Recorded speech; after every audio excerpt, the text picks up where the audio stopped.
राग माझ महला तीजा। आप वंजाए तां सब किछ पाए,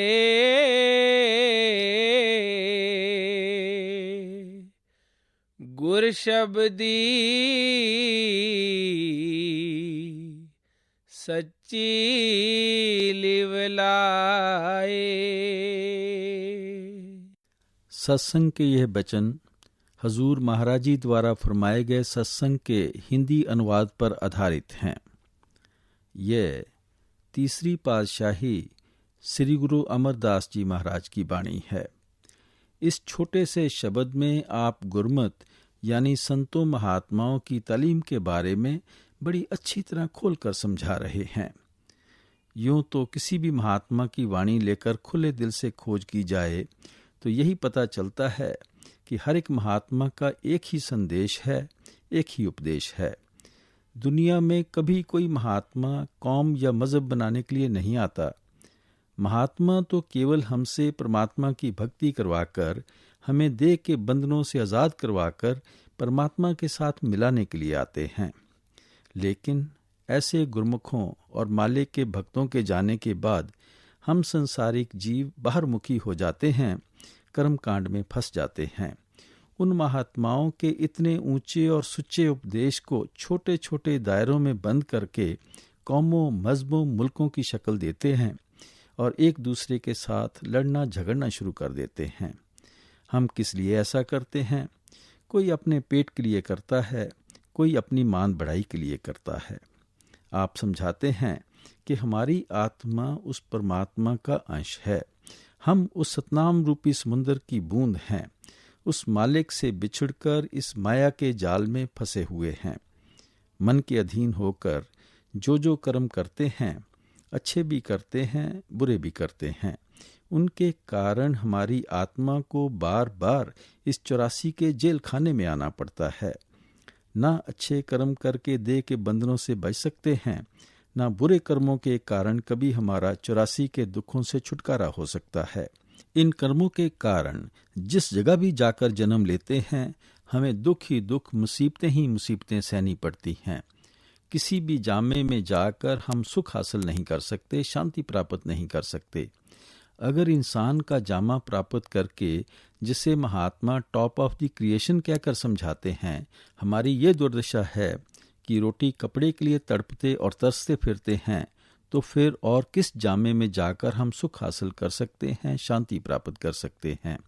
इसलिए महात्मा हमें यही उपदेश देते हैं कि जब तक हमारी आत्मा वापस जाकर उस परमात्मा के साथ नहीं मिलती, इसका देह के बंधनों से, जन्म मरण के दुखों से कभी किसी हालत में छुटकारा नहीं हो सकता। इसलिए हर एक जीव को परमात्मा की खोज है। हम सभी संसारिक जीव अपनी अपनी बुद्धि के अनुसार हजारों ही युक्तियों और तरीकों से उस परमात्मा को ढूंढने की कोशिश करते हैं। जप तप करते हैं, पूजा पाठ करते हैं, दान पुण्य करते हैं, घर बार छोड़कर जंगलों पहाड़ों में छिपकर बैठ जाते हैं। कोई परमात्मा को मंदिरों, मस्जिदों, गुरुद्वारों में ढूंढता है, कोई ग्रंथ पोथियों में और कोई हिमालय पर्वत में खोज करने में लगा हुआ है। गुरु साहब समझाते हैं कि वह परमात्मा कहीं बाहर नहीं है, वह हमारे शरीर के अंदर है। अगर कोई लेबॉर्ट्री है जिसके अंदर जाकर हम मालिक की खोज कर सकते हैं, तो वह केवल हमारा शरीर है, हमारी देह है।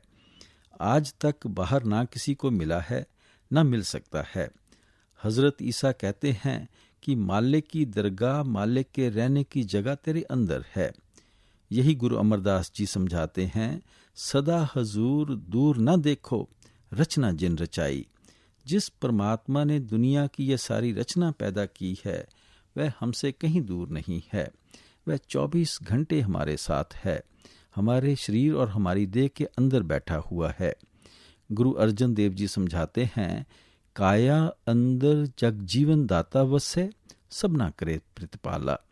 वह परमात्मा जिसने सारे जग को जीवन दिया है, जो सबका दाता, सबका बादशाह है, जो सबकी संभाल करता है, पालन पोषण करता है, वह परमात्मा इस काया के अंदर बैठा हुआ है।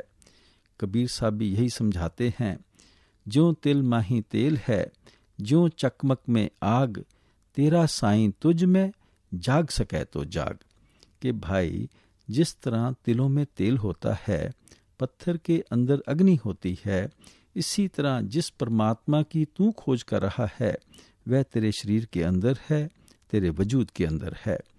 अगर कोई चीज़ हमारे घर में खो जाए तो हम घर के अंदर खोज करके ही उसे पा सकते हैं। अगर बाहर जाकर सड़कों पर खोज करनी शुरू कर दें तो हम उस खोई हुई चीज़ को किस तरह प्राप्त कर सकते हैं। गुरु अमरदास जी समझाते हैं, गुरमुख होवे सो काया खोजे, होर सब परम पुलाई। कि जो गुरमुख लोग हैं, मालिक के भगत और प्यारे हैं, वह हमेशा शरीर या देह के अंदर परमात्मा की खोज करते हैं। बाकी सब दुनिया के जीव कर्म कांड में उलझे हुए हैं, बाहर मुखी हुए बैठे हैं।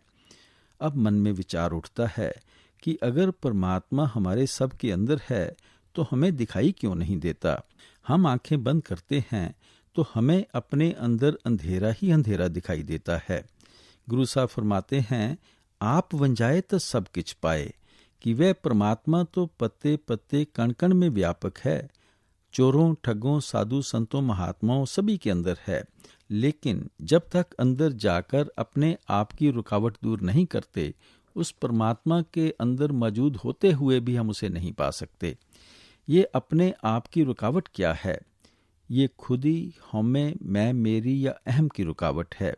जब तक ये रुकावट दूर नहीं करते, उस परमात्मा के हमारे अंदर होते हुए भी हम कभी उसके साथ मिलाप नहीं कर सकते।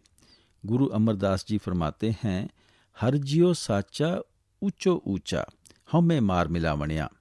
कि परमात्मा सच्चा है, पवित्र है, सचखंड का रहने वाला है, पर हमें मार मिलावणिया।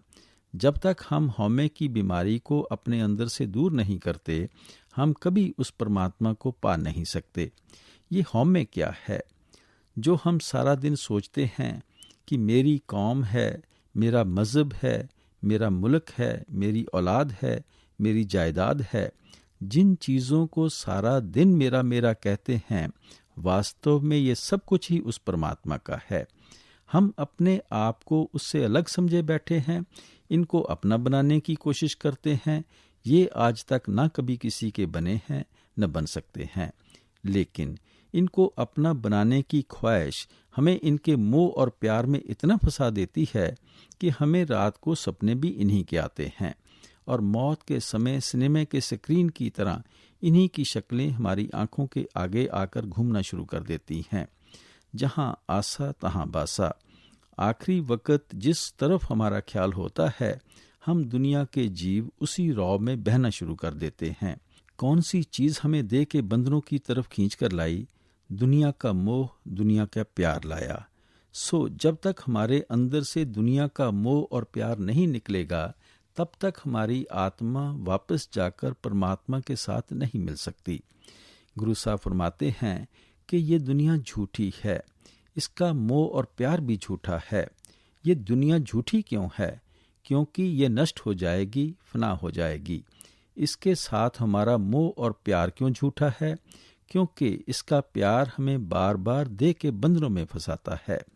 ये प्यार हमें इस रचना का हिस्सा ही बनाए रखता है, वापस जाकर उस रचना करने वाले के साथ मिलने नहीं देता। इसका प्यार हमें जन्म मरण के दुखों में ही फंसाए रखता है। इसलिए गुरु साहब कहते हैं कि ये दुनिया और इसका प्यार दोनों ही झूठे हैं। इस झूठी दुनिया से हमारा झूठा मोह और प्यार कब निकलता है? जब हम गुरमुखों के द्वारा शब्द या नाम की लज्जत प्राप्त कर लेते हैं। गुर शब्दी सच्ची लिव लाए। जब परमात्मा के साथ हमारा सच्चा प्यार पैदा हो जाता है। सो जब तक हमें वह सच्चा प्रेम और प्यार नहीं मिलता, इस झूठी दुनिया से हमारा झूठा मोह और प्यार कभी निकल ही नहीं सकता। वह कौन है जो दुनिया की शक्लों और पदार्थों के साथ मोह और प्यार किए बैठा है? वह हमारा मन है। इसलिए आत्मा और परमात्मा के बीच कोई पर्दा है तो वह केवल हमारे मन का पर्दा है, मन की रुकावट है।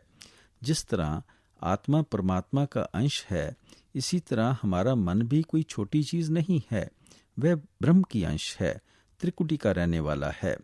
लेकिन विषय विकारों, शराबों, कबाबों, इंद्रियों के भोगों में फंसकर अपने आप को, अपने असल को भूल बैठा है।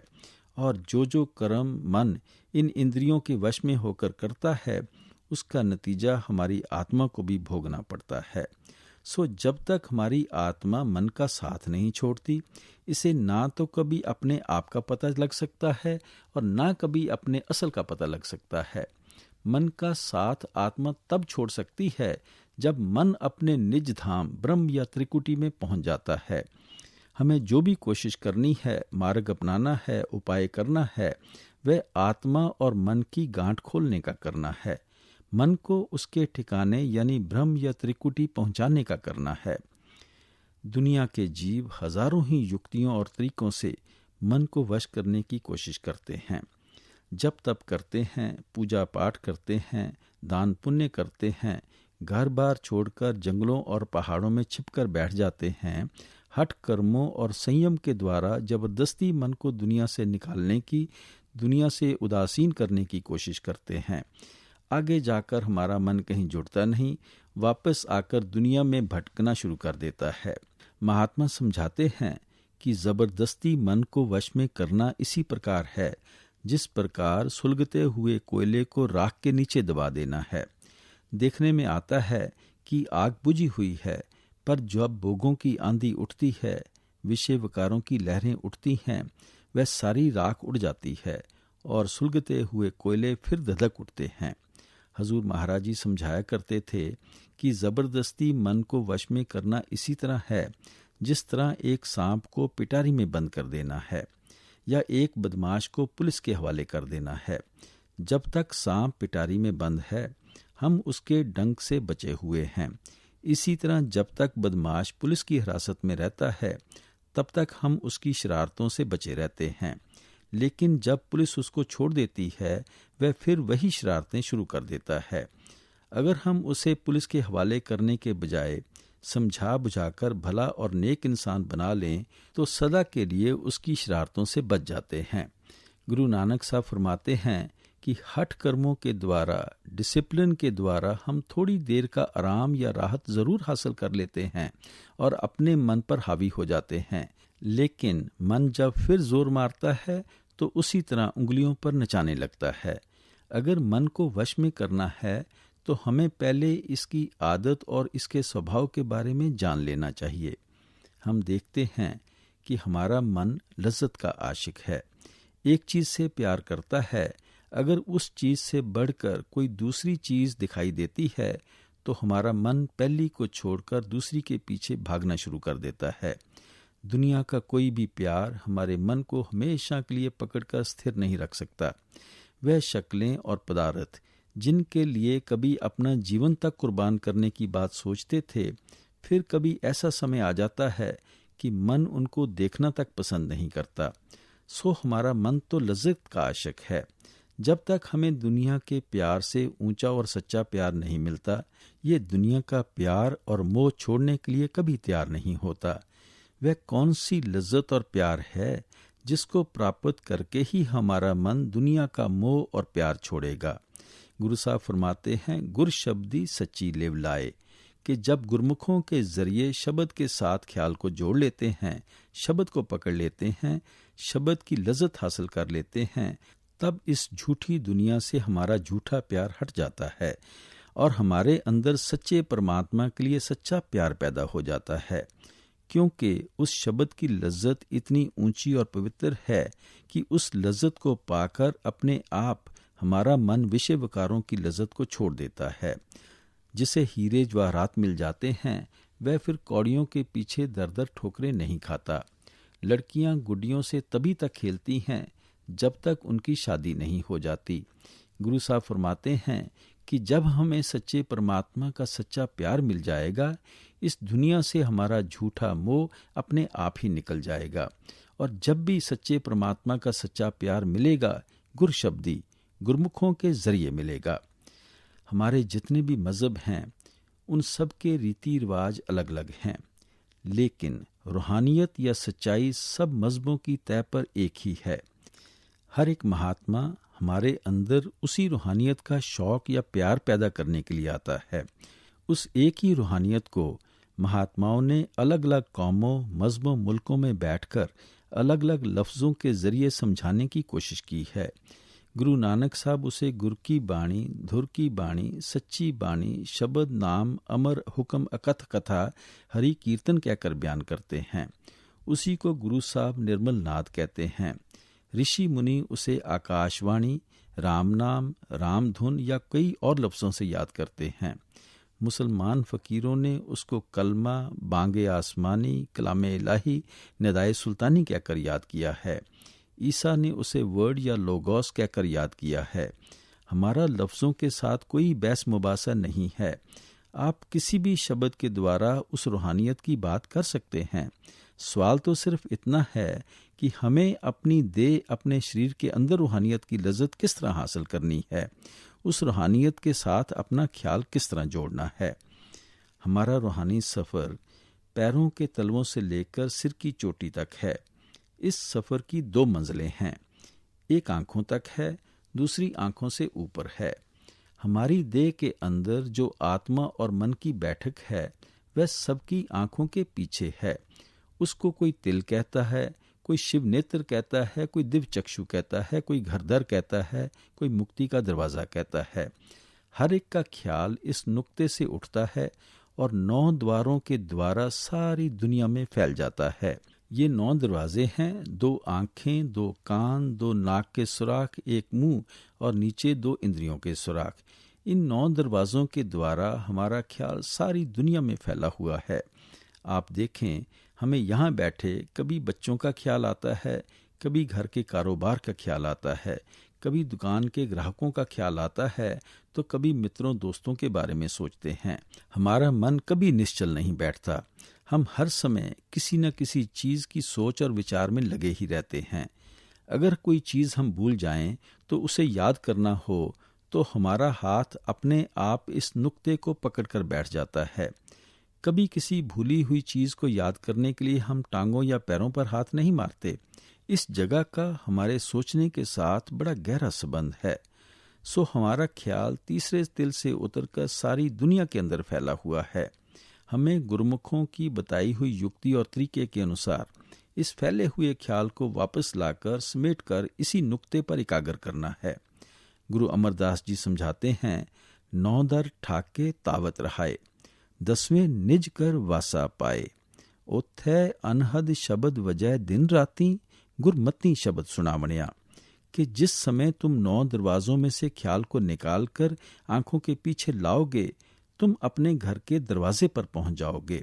उस घर के दरवाजे की यही निशानी हमेशा याद रखनी है कि उस नुक्ते पर हर समय अनहद शब्द धुनकारें दे रहा है। वह मीठी से मीठी, सुरीली से सुरीली आवाज़ जो मालिक की दरगाह से आ रही है, वह चोरों के अंदर भी है, ठगों के अंदर भी है, साधुओं संतों महात्माओं के अंदर भी है। वहाँ कभी किसी कौम, मज़हब, मुल्क का सवाल ही पैदा नहीं होता। आप हिंदू होकर अंदर जाएं, सिख ईसाई होकर अंदर जाएं, जो खुशकिस्मत अपने ख्याल को आंखों के पीछे इकट्ठा करता है, उसका ख्याल शब्द के साथ जुड़ जाता है। उसी आवाज़ को महात्मा आकाशवाणी, राम नाम, राम धुन कहते हैं। इसी को गुरु साहब धुर की बाणी, गुर की बाणी, अमर, हुक्म, अकथ कथा कहते हैं। उसी को इस जगह शब्द या नाम कहकर समझा रहे हैं। उस शब्द या नाम की लज्जत इतनी ऊंची और पवित्र है कि इसे पाकर हमारा मन अपने आप दुनिया से हट जाता है। गुरु रामदास जी समझाते हैं, हर हर नाम अमृत रस मीठा। भाई, वह जो नाम है वह अमृत है, उसकी लज्जत बहुत ही मीठी है। मीठी इसलिए कहते हैं कि अभी जो लज्जतें मीठी लगती हैं वह सब हमें फीकी लगनी शुरू हो जाती हैं। जिसको मीठी चीज़ मिल जाती है उसका ध्यान फीकी चीज़ की तरफ नहीं जाता। इसलिए महात्मा हमें उपदेश देते हैं कि शरीर के अंदर जाकर उस शब्द या नाम की खोज करो। ज्यों ज्यों उस शब्द या नाम का प्यार हमारे अंदर पैदा होता है, त्यों त्यों दुनिया के पदार्थों से डिटैचमेंट पैदा होनी शुरू हो जाती है। इस दुनिया का झूठा मोह और प्यार निकलना शुरू हो जाता है। मालिक का सच्चा मोह और सच्चा प्यार हमारे अंदर पैदा होना शुरू हो जाता है। परमात्मा का प्यार और भक्ति ही हमें वापस मालिक के साथ मिला सकती है। साचे वण जह साच संग रै सच वापार करावणिया। जो गुरमुख लोग शब्द या नाम की कमाई करके अपने अंदर से हौमे या अहम की रुकावट को दूर कर लेते हैं, मोह या प्यार के दायरे के पार चले जाते हैं, अब गुरु साहब उनकी महिमा करते हैं कि वह सच का ही व्यापार करते हैं। वह आप भी सच्चे शब्द या सच्चे नाम की कमाई करते हैं और हमारे अंदर भी उस सच्चे शब्द या नाम की कमाई का शौक पैदा करते हैं। वह शब्द सच्चा, प्योर और पवित्र है। जब हम उसके साथ जुड़ जाते हैं, हम भी सच्चे और पवित्र हो जाते हैं। गुरु अमरदास जी की वाणी है, मुक्ते सेवे मुक्ता होवे, हौमे ममता सब देखोवे। जो लोग शब्द या नाम की कमाई करके अपने अंदर से हौमे और ममता की रुकावट को दूर कर चुके हैं, वह मुक्ति प्राप्त कर लेते हैं। जब हम उनकी संगत करते हैं, उनके कहने के अनुसार शब्द या नाम की कमाई करके अपने अंदर से अपने आप को निकाल लेते हैं, हौमे और ममता की रुकावट दूर कर लेते हैं, तो हम भी मुक्ति प्राप्त कर लेते हैं। हमारा भी जन्म मरण के दुखों से छुटकारा हो जाता है। गुरमुख लोग हमेशा शब्द या नाम की कमाई करते हैं, शब्द या नाम की महिमा करते हैं और हमारे ख्याल को भी उस शब्द या नाम की तरफ ले जाते हैं। हों वारी जियो वारी, हर गुण अन दिन गावणिया। अब गुरु साहब फरमाते हैं कि जब भी झूठी दुनिया से हमारा झूठा मोह या प्यार निकलेगा, हमेशा शब्द या नाम की कमाई के जरिए ही निकलेगा। और इस शब्द की कमाई करने की युक्ति का पता गुरमुखों से लगता है, संतों महात्माओं से लगता है। गुरु अर्जन देव जी की वाणी है, जिसका ग्रह तिन दिया ताला कुंजी गुरसों पाई। कि भाई, जिस परमात्मा ने हमें पैदा किया है, उसने नाम रूपी दौलत हमारे अंदर हमारे लिए ही रखकर उसका भेद गुरमुखों और संतों महात्माओं के हवाले कर दिया है। गुरमुख लोग घोलकर हमारे अंदर कुछ नहीं डालते। वह दौलत परमात्मा ने हमारे अंदर हमारे लिए ही रखी है। उन्होंने इशारा करना है, तरीका बतलाना है कि किस युक्ति से हमें अपने ख्याल को शब्द के साथ जोड़ना है, नाम के साथ जोड़ना है। हजूर महाराज जी बड़ी सुंदर मिसाल दिया करते थे कि सबको पता है कि दूध के अंदर घी होता है, लेकिन जब तक युक्ति का पता ना चले, तरीका पता ना चले, हम कभी भी दूध से घी हासिल नहीं कर सकते। जब कोई युक्ति बतलाता है कि किस तरीके से दही जमाना है, किस तरह से दही को मथ कर मक्खन निकालना है, फिर मक्खन को गर्म करके छाछ को अलग कर देना है, तब उसी दूध में से घी निकल आता है। घी को दूध में से ही निकलना है, बाहर से कहीं नहीं निकलना। लेकिन जब तक कोई युक्ति बतलाने वाला नहीं मिलता, उस दूध के घी का हमें क्या फायदा हो सकता है। यही गुरु साहब समझाते हैं कि गुरमुखों के जरिए युक्ति पता चलती है, शब्द या नाम की कमाई करने का साधन और तरीका पता लगता है, और फिर झूठी दुनिया से हमारा झूठा मोह और प्यार निकलता है। सच्चे परमात्मा के साथ सच्चा प्यार पैदा हो जाता है। इसलिए आप फरमाते हैं, हम अपने सतगुरु पर कुर्बान जाते हैं, बलिहार जाते हैं, अपने आप को उन पर निछावर करते हैं, उनकी संगत में जाकर हर गुण अन दिन गावणिया। हम हमेशा के लिए हरि के गुण गाने शुरू कर देते हैं। हरि के गुण गाने का क्या मतलब है कि हम शब्द या नाम के साथ जुड़ जाते हैं। इससे पहले हम दुनिया के गुण गाने में लगे हुए थे, दुनिया के धंधों, दुनिया के प्यार में फंसे हुए थे। लेकिन जब गुरमुखों की संगत मिलती है, उनकी तालीम के अनुसार हम दुनिया के गुण गाने छोड़ देते हैं और उस परमात्मा के गुण गाने लग जाते हैं। उस परमात्मा के साथ हमारा मोह या प्यार पैदा हो जाता है। गुरु अमरदास जी फरमाते हैं, गोविंद गोविंद कहें दिन राती, गोविंद गुण शब्द सुनावणिया। कि भाई, दिन रात गोविंद गोविंद कहने से तुम्हें कभी गोविंद नहीं मिल सकता। अगर तुम गोविंद के गुण गाना चाहते हो तो इसके लिए अंदर से शब्द को सुनना पड़ता है, नाम के साथ ख्याल को जोड़ना पड़ता है। जब तक शब्द या नाम के साथ ख्याल नहीं जुड़ता, जब तक हम गोविंद के गुण नहीं गाते, तब तक तो दुनिया के ही गुण गाने में लगे हुए हैं। सो गुरु साहब फरमाते हैं कि गुरुमुखों की संगत में जाकर इस दुनिया का गुणगान छोड़कर शब्द या नाम के साथ ख्याल को जोड़ना चाहिए। हों तेरा तू ठाकुर मेरा,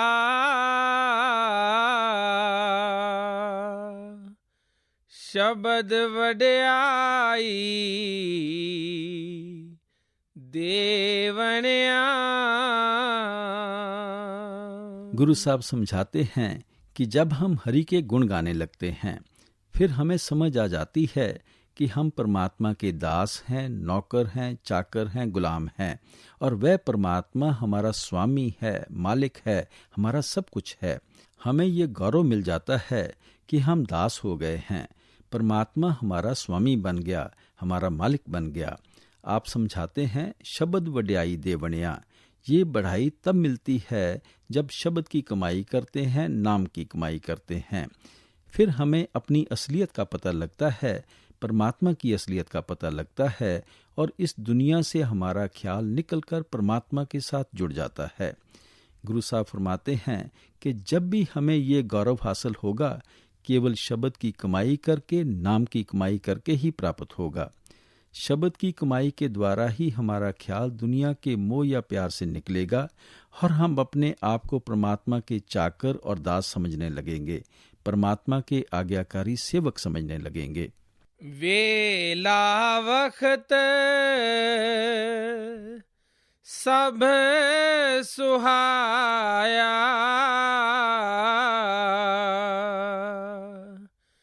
जित सच्चा मेरे मन पाया। अब गुरु साहब फरमाते हैं कि आम तौर पर जब भी दुनिया का कोई काम शुरू करते हैं तो हम सोचते हैं कि कौन सी घड़ी शुभ है, कौन सा मुहूर्त अच्छा है, कौन सा समय ठीक है, ताकि शुभ वक्त में कोई कामकाज आरंभ किया जाए। लेकिन गुरु साहब समझाते हैं कि सारे ही वक्त परमात्मा के बनाए हुए हैं, सारे ही समय शुभ हैं, कोई भी वक्त अशुभ नहीं है। ये हमारा मन ही बुरा है जो कि हमें परमात्मा की भक्ति की तरफ नहीं जाने देता, इन वहमों और भ्रमों में फंसा रखता है। गुरु साहब कहते हैं कि वही समय, वही घड़ी शुभ है, वही मुहूर्त अच्छा है जिस समय हमारा मन परमात्मा की भक्ति की तरफ जाता है, परमात्मा के प्यार की तरफ जाता है। आपके समझाने का भाव है कि नाम की कमाई करने के लिए जो भी समय मिलता है उसी से लाभ उठाना चाहिए। सुबह समय मिलता है, सुबह भजन में बैठो।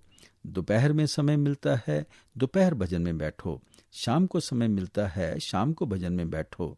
जो भी घड़ी दो घड़ी परमात्मा की याद में लगाएंगे वही हमारे लेखे में लिखी जाएगी, उसका हमें हर एक को लाभ प्राप्त होना है।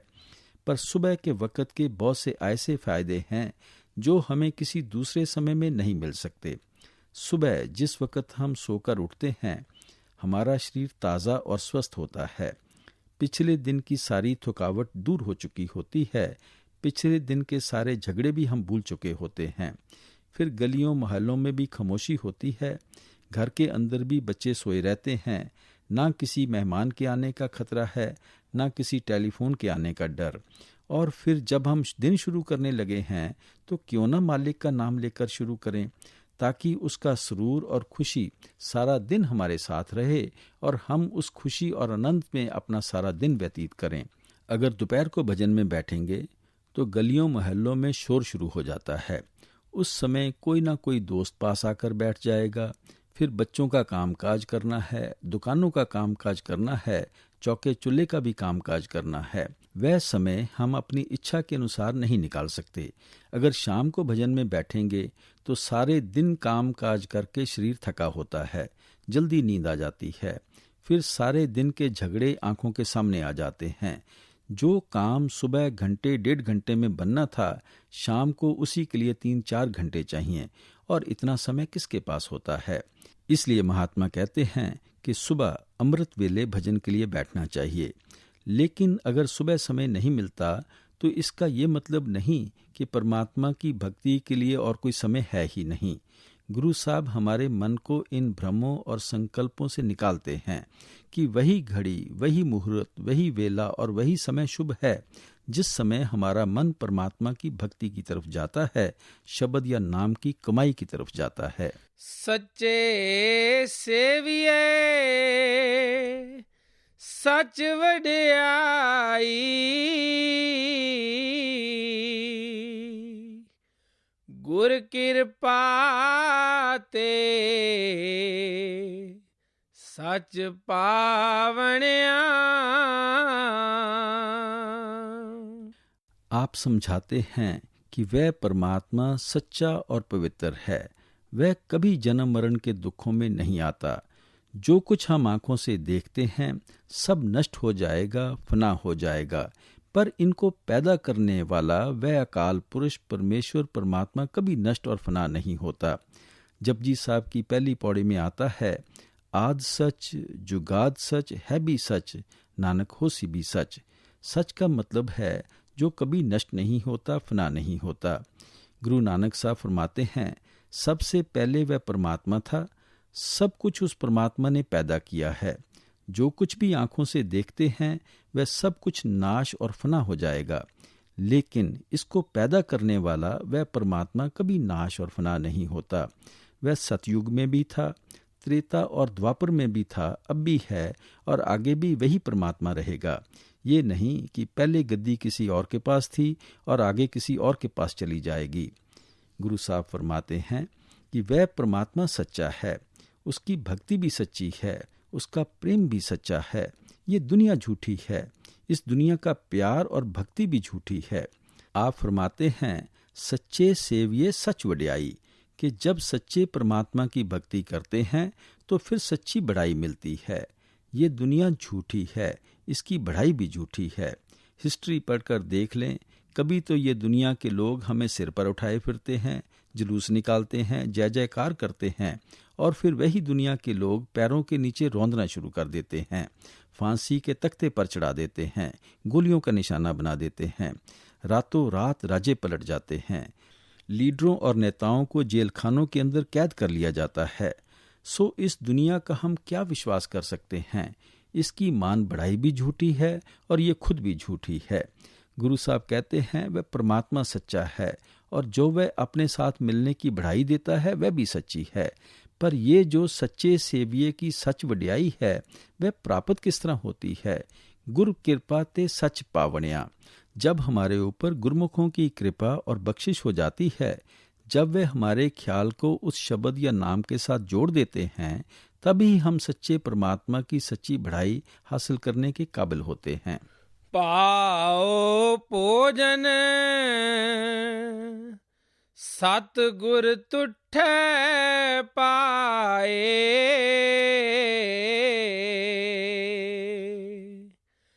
अन रस चूकै हर रस मन वसाए।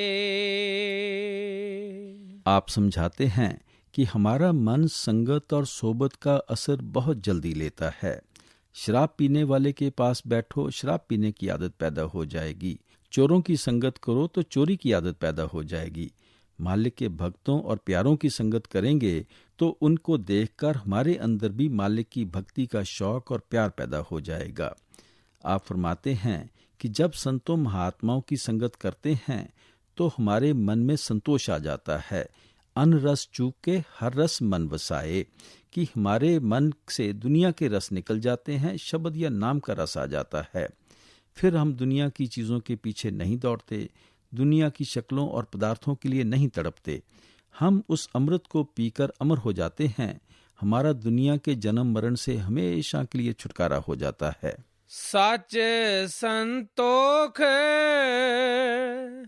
सहज सुख बाणी,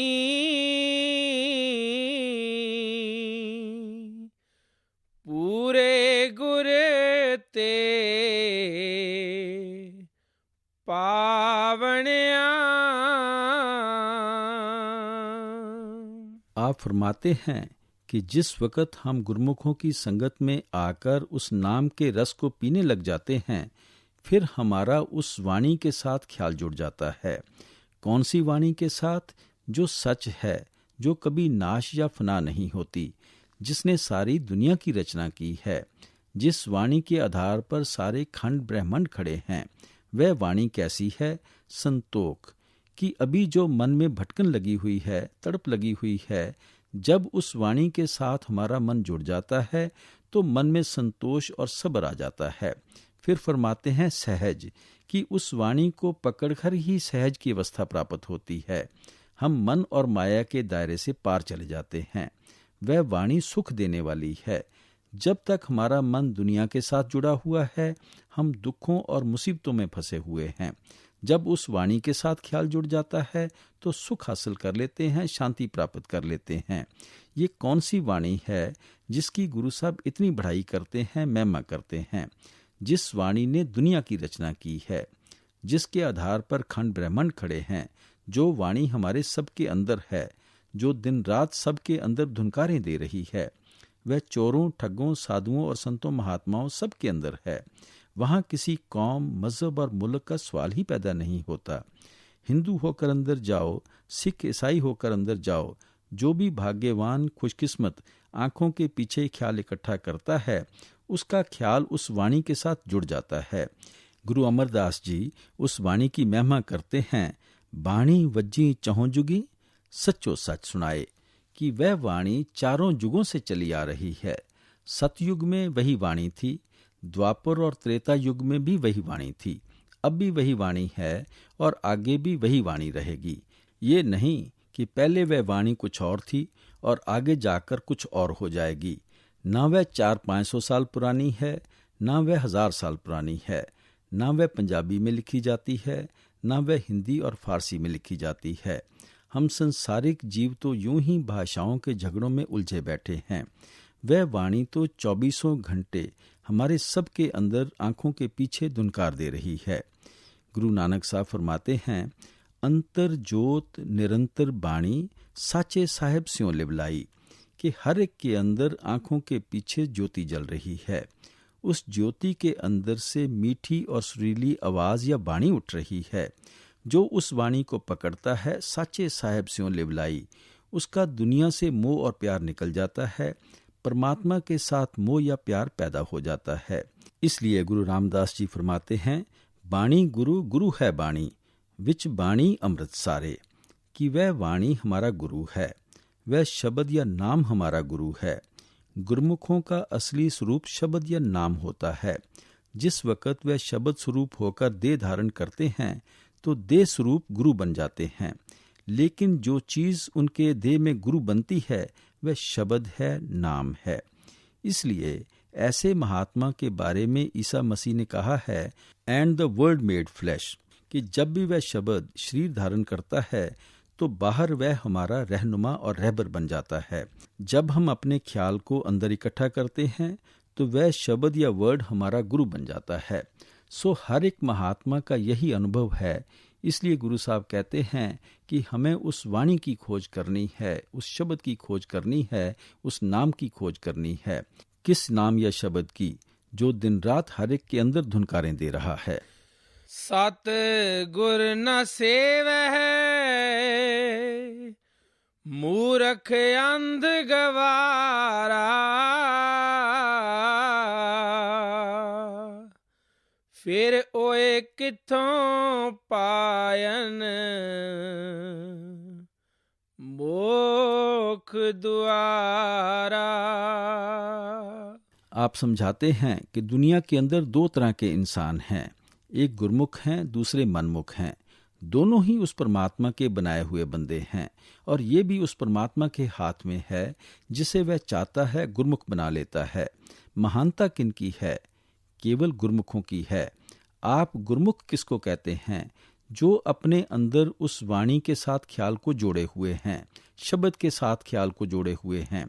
आप फरमाते हैं, सतगुर न सेवे मूर्ख अंध गवारा। जो गुरमुखों की संगत नहीं करते, उनके उपदेश के अनुसार शब्द या नाम की कमाई नहीं करते, उनकी क्या हालत है? वे मूर्ख हैं, अंधे हैं, गंवार हैं। क्यों अंधे हैं? क्योंकि परमात्मा ने आंखें भी दी हैं, पर उन्होंने उस चीज को अंदर देखा ही नहीं, हासिल ही नहीं किया। एक तो हम आंखों से अंधे हुए बैठे हैं, दूसरे अंधेरे में फंसे हुए हैं, रास्ता दिखाई नहीं देता, अकेले घबरा रहे हैं और सिर पर पापों का बोझ उठाया हुआ है, अंधकार में भटकते फिर रहे हैं। आप फरमाते हैं, फिर ओए कित्थों पायन मुख द्वारा, कि जब वे खुद ही अज्ञानता के अंधेरे में फंसे हुए हैं, मुक्ति किस तरह प्राप्त कर सकते हैं? क्योंकि जो मुक्ति का दरवाज़ा है वह परमात्मा ने आंखों के पीछे लगाया हुआ है।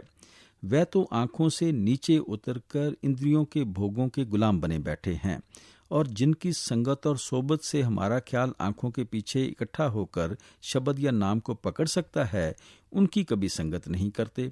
सो गुरु साहब उन मनमुखों की अवस्था समझाते हैं। आप कहते हैं कि मनमुख हमेशा अंधकार में ही पैदा होते हैं, अंधकार में ही रहते हैं और अंधकार में ही चले जाते हैं। गुरु अमरदास जी की वाणी है, बिष्टा के कीड़े बिष्टा कमावे, फिर बिष्टा माहे पचावणिया, कि हम गंदगी के कीड़े हैं, गंदगी में ही पैदा होते हैं, गंदगी से ही प्यार करते हैं, गंदगी ही खाते हैं, उसी गंदगी में मर जाते हैं, फिर उसी गंदगी में पैदा हो जाते हैं।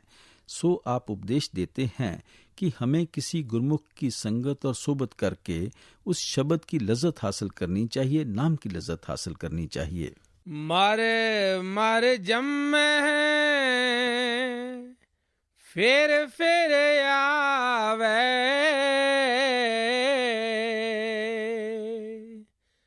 जमदार चोटा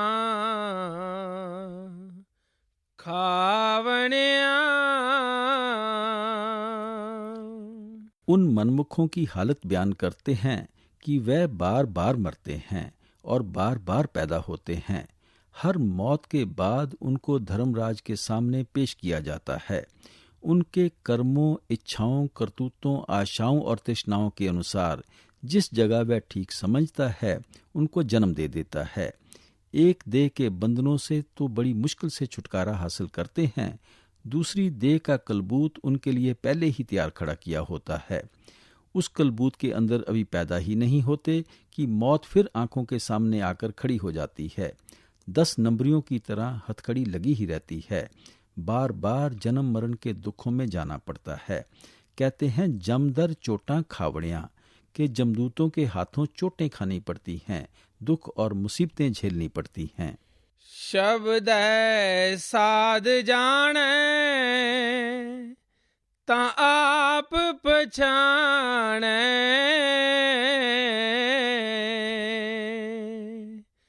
निर्मल बाणी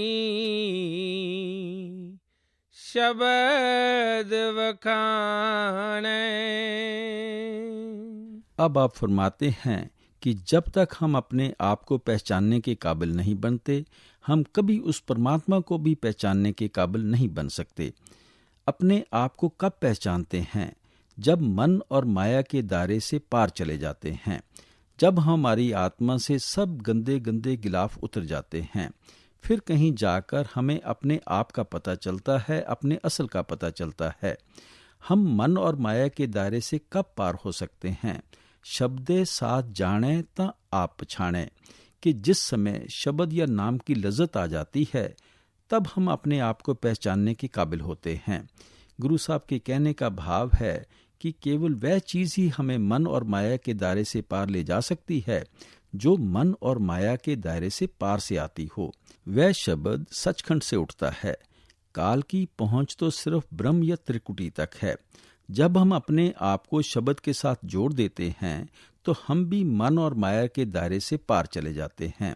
तब कहीं हमें अपने आप की समझ आती है, अपने असल का पता लगता है।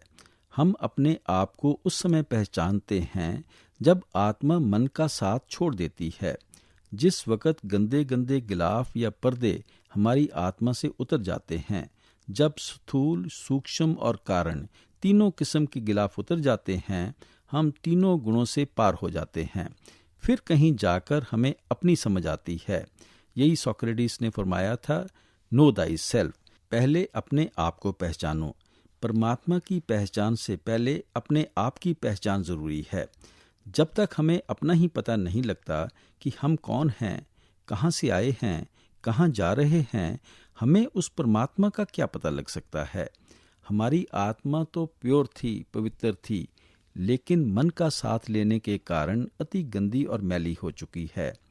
मैंने कई बार मिसाल दी है कि बादलों के अंदर पानी कितना साफ और निर्मल होता है, लेकिन जिस समय बरसात बनकर ज़मीन पर आता है, कितनी गंदगी इकट्ठी कर लेता है।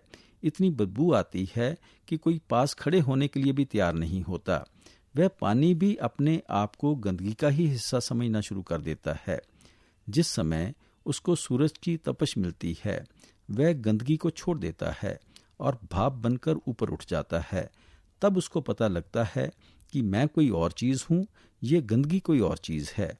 मैं बेकार ही इस गंदगी का साथ लेकर अपने आप को गंदगी समझे बैठा था। फिर जब उसे अपने असल के बारे में पता चलता है कि मेरा असल तो आकाश का बादल है, तब वह सीधा आकाश में जाकर अपने असल में समा जाता है।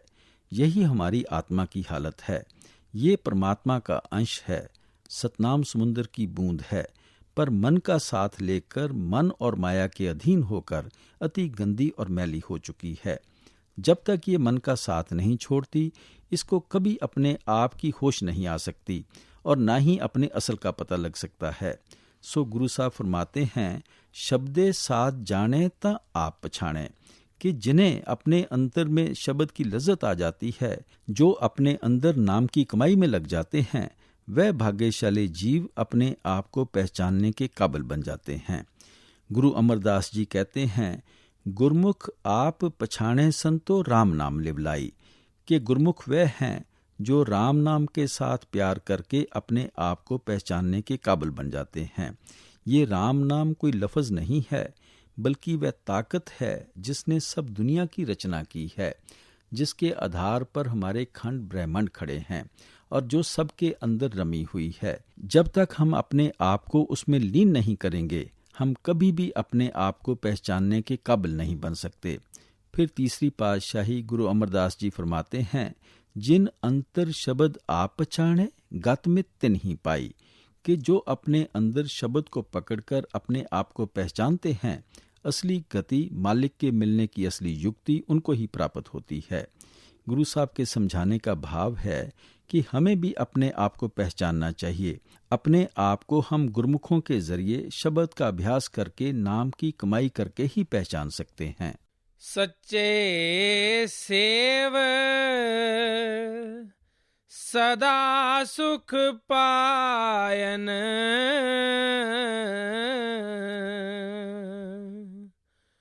नो निध नाम मन वसावण्या। जब हम अपने आप को पहचानने के योग्य बन जाते हैं, तो फिर हम सच्चे परमात्मा की सेवा में लगते हैं। फिर हम उसकी भक्ति करते हैं, उसके साथ प्यार करते हैं। अभी तो हम झूठी दुनिया की सेवा में लगे हुए हैं, झूठी दुनिया की भक्ति और प्यार में लगे हुए हैं। जब भी हम सच्चे की सेवा में लगते हैं, शब्द या नाम की कमाई करके ही लगते हैं। फिर हम खुद भी शब्द या नाम की कमाई करते हैं और औरों को भी शब्द या नाम की कमाई करने का शौक पैदा करते हैं। सोथान सुहाया जो हर मन पाया,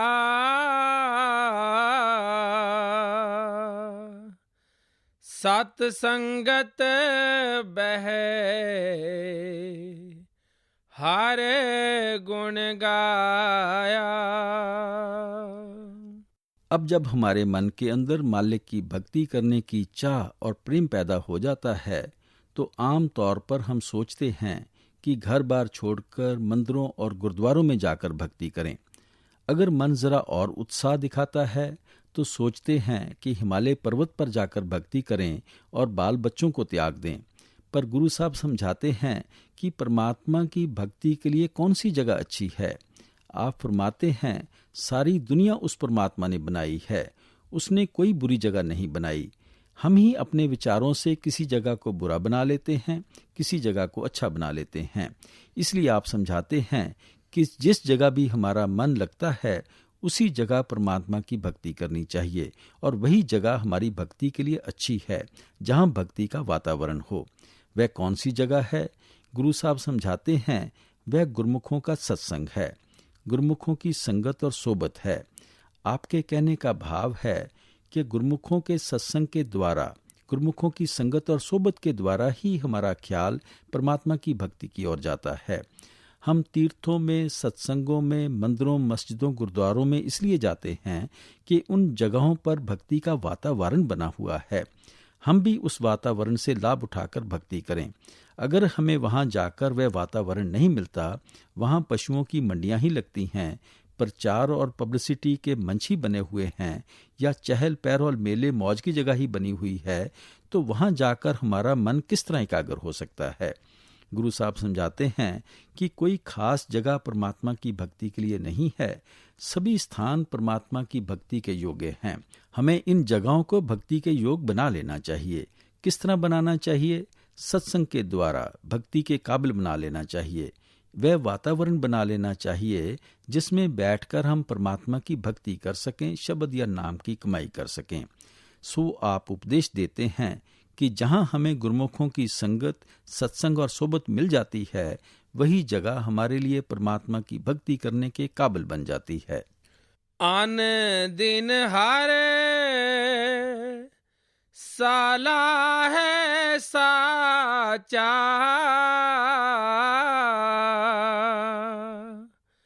निर्मल नाद वजावण्या। आप समझाते हैं कि ऐसे गुरमुखों की संगत और सोबत में जाकर हम हमेशा के लिए हरि की सराहना करनी शुरू कर देते हैं, मालिक के गुण गाना शुरू कर देते हैं, मालिक की बड़ाई और महिमा आरंभ कर देते हैं। और फिर आप फरमाते हैं, निर्मल नाद वजावण्या, कि ऐसे वातावरण में रहकर हमारा ख्याल भी उस निर्मल नाद को सुनना शुरू कर देता है। वह निर्मल नाद हमारे अंदर भी धुनकारें देना शुरू कर देता है, हमारे अंदर भी शब्द खुल जाता है। ऐसी संगत में जाकर हम उस निर्मल नाद को सुनने लगते हैं, उस शब्द या नाम के साथ हमारा ख्याल जुड़ जाता है। मन मुख खोटी ही रास, खोटा पासारा,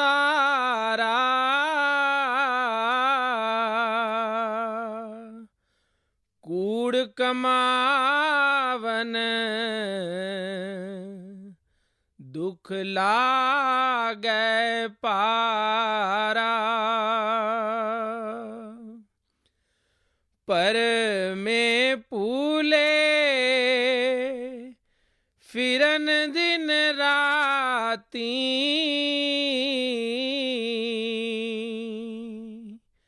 मर जन्म है जन्म गवावण्या। गुरु साहब ने पहले समझाया था कि दुनिया के अंदर दो प्रकार के इंसान हैं, एक गुरमुख और दूसरे मनमुख। पिछली तुकों में गुरमुखों की बड़ाई की है कि वह हमेशा सत्संग के द्वारा अपने अंदर मालिक की भक्ति का वातावरण बनाए रखते हैं, मालिक की भक्ति और परमात्मा के प्यार में मस्त रहते हैं और हर जगह परमात्मा की महिमा करते हैं, परमात्मा के गुण गाते हैं। अब मनमुखों की हालत बयान करते हैं। मनमुख खोटी रास खोटा पासारा, मनमुखों का ख्याल भी झूठा है। मनमुख हमेशा अपने बुरे विचार ही दुनिया में फैलाए रखते हैं, वह हमेशा झूठ के साथ ही मोह बनाए रखते हैं, वह कूड़ में ही रहते हैं और हमेशा दुख और मुसीबतें सहते रहते हैं। वह इस दुनिया को अपना बनाने की कोशिश करते हैं। ये दुनिया तो आज तक किसी की बनी नहीं। बड़े बड़े राजा महाराजा, बड़े बड़े विजेता, बड़े बड़े तानाशाह इस दुनिया को अपनी बनाते बनाते चले गए। इस दुनिया ने उनका साथ नहीं दिया तो हमारा साथ किस तरह दे सकती है? हम इसको अपनी बनाने की कोशिश करते हैं, ये अपनी बनती नहीं, हम दुखी हो जाते हैं, रोना पीटना शुरू कर देते हैं। नतीजा क्या होता है? भरमे भूले फिरन दिन राती, हम झूठ से प्यार करके दिन रात भूले फिरते हैं। ये भ्रम क्या है? जो कुछ भी आंखों से देख रहे हैं सब भ्रम है। हम इसको असली समझकर अपना बनाने की कोशिश करते हैं। भ्रम वे है जो हमारा साथ छोड़ देगा, जो चीज नष्ट और फना हो जाएगी। सो इसी भ्रम में फंसकर हम दिन रात भूले फिरते हैं, मरण जन्म के दुखों में फंसे हुए हैं। यहाँ भी दुखी रहते हैं और मौत के बाद भी जाकर दुख और मुसीबतें सहनी पड़ती हैं। सच्चा साहिब मैं अत प्यारा,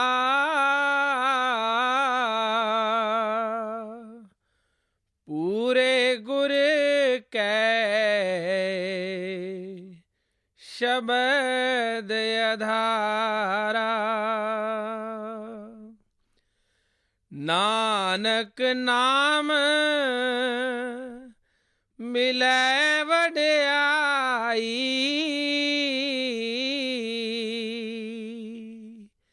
दुख सुख सम कर जाननिया। अब गुरु साहब फरमाते हैं कि जब से हम सतगुरु की संगत और सोबत में आए हैं, हमें वह परमात्मा बहुत ही प्यारा लगने लगा है। हमारे अंदर उस मालिक से मिलने का सच्चा शौक पैदा हो गया है, सच्चा प्रेम और सच्चा प्यार पैदा हो गया है। अब हमें दुनिया अच्छी नहीं लगती, परमात्मा ही अच्छा लगता है, अति प्यारा लगता है। ये जो हमें परमात्मा प्यारा लगता है, ये भी हमारे सतगुरु की दया, मेहर और बख्शिश है, जिन्होंने हमारे ख्याल को शब्द या नाम के साथ जोड़ दिया है। उनके उपदेश के अनुसार जब हमने शब्द या नाम की कमाई की तो इस दुनिया का मोह या प्यार निकल गया और हमें परमात्मा प्यारा लगने लगा। आपने शब्द के शुरू में ही कहा था, गुर शब्दी सच्ची लिव लाए, यानी गुरमुखों के जरिए शब्द की कमाई करके तुम्हारे अंदर सच्चे परमात्मा के लिए लगन पैदा हो जाएगी। सारे शब्द में सिस्टेमैटिकली आपने समझाया है कि किस तरह दुनिया झूठी है और किस तरह हम इसके मोह या प्यार में फंसकर दिन रात भटकते फिरते हैं, और सच्चे परमात्मा के लिए जो सच्ची लिव हमारे अंदर पैदा होनी है वह किस प्रकार पैदा होगी। सब कुछ बयान करने के बाद आप फरमाते हैं कि अब हमारे अंदर सच्चे परमात्मा की लिव लग चुकी है, सच्चे परमात्मा का प्यार हमारे अंदर जाग उठा है। ये जो भी दया, मेहर और बख्शिश हम पर है, सब हमारे सतगुरु की है। सच्चा साहिब मैं अत प्यारा,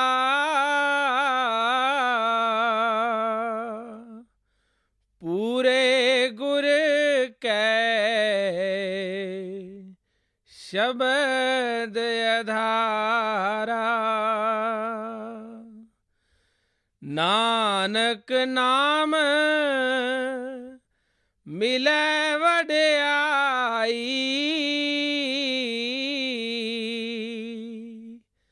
दुख सुख सम कर जाननिया।